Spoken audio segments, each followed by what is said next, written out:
I told you that Texas is getting a lot of buzz, and they are. They should be. Arch Manning's a big part of that. And a lot of people want to talk about Arch Manning because of his last name, and I get that and I understand that. I even think that deserves to have some attention given to it as well. Like, you grow up with your uncles both being some of the best quarterbacks in NFL history. Eli Manning's got 2 Super Bowls, right? No, don't argue with me about that. That should have, some attention when it comes to the pedigree. But I think how massive of an impact Arch Manning's mobility will have on the Texas offense in 2025 is completely being overlooked and being missed, quite frankly, by the college football public. Arch Manning, make it very clear, is not sneaky athletic. He's not athletic for a Manning. He's not athletic for his size. Like, Arch Manning, I think, is just athletic. And I think Steve Sarkisian feels that way too, because he had specific packages last season put into the game plan for Arch Manning as a runner, okay? If they thought somebody else was better suited for that kind of a role, a better athlete for that kind of a role, they probably would have done that.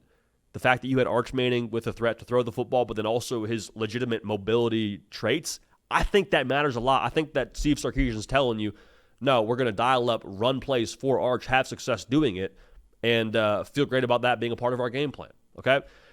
Why this is being missed to me is a couple of variables to it. One, he's not the prototypical Manning.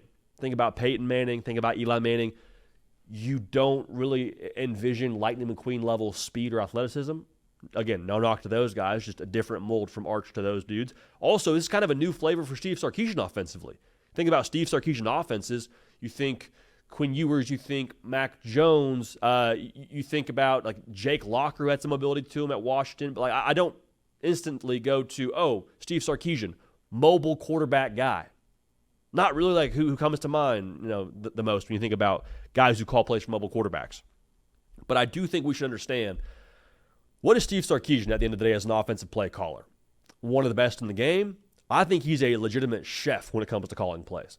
All right, what do great chefs do? They use all of their ingredients. They leave nothing in the cupboard, dude.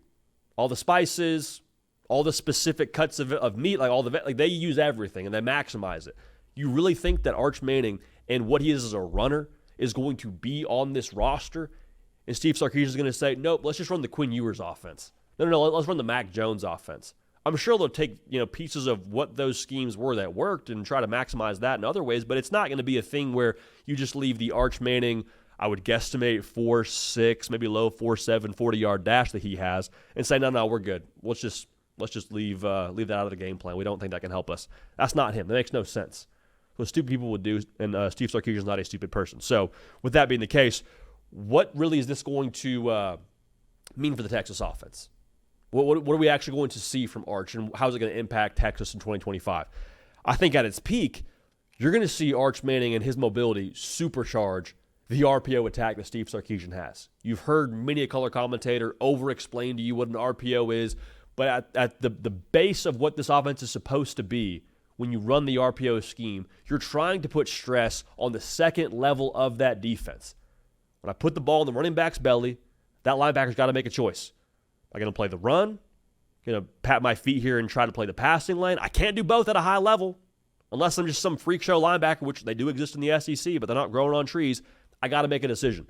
So when that happens, guess what? There's a third option here within the RPO scheme. Arch Manning and his mobility. At the very end of the day now, with that strain on the second level, there's going to be either space for the receivers to run to, there's going to be space for the running back to run to, there's going to be space for Arch Manning to run to. You cannot adequately, I don't think consistently, throughout the course of a 4-quarter game, account for all three of those areas within the RPO scheme that Arch brings to the table. And you have to, I think, give considerable attention to all three. I don't think you can just dismiss Arch Manning, his mobility, because otherwise he'll take you for 50. Like, he has that legitimate kind of juice in the run game. At the very least, too, if you want to try to play Arch Manning's legs, guess what? You have less attention for a C.J. Baxter, for a Trey Wisner. If you want to try to account for the run game, there's less attention for a Ryan Wingo. I wouldn't want to live that way. Wouldn't want to try and play the run and then leave a slant for Ryan Wingo to take 45 on us. Like, all these things. What I'm saying is the checklist for a defense in the RPO scheme against Arch Manning, there's a lot of boxes to check, and you might check it once or twice in the first quarter. You might be good for 3 quarters, but at some point in time, I think Arch in Texas, with the mobility he brings, will end up getting it. I think you'll end up having to pay the piper there. Now, that's the peak. At the very worst case scenario, though, for Texas, I think that Arch Manning, his mobility, and the design quarterback run game, I think it's one heck of a survival kit. All right, like think about it this way. Let's say we're in the third quarter of the first game against Ohio State, and it is 14-17, kind of a rock fight.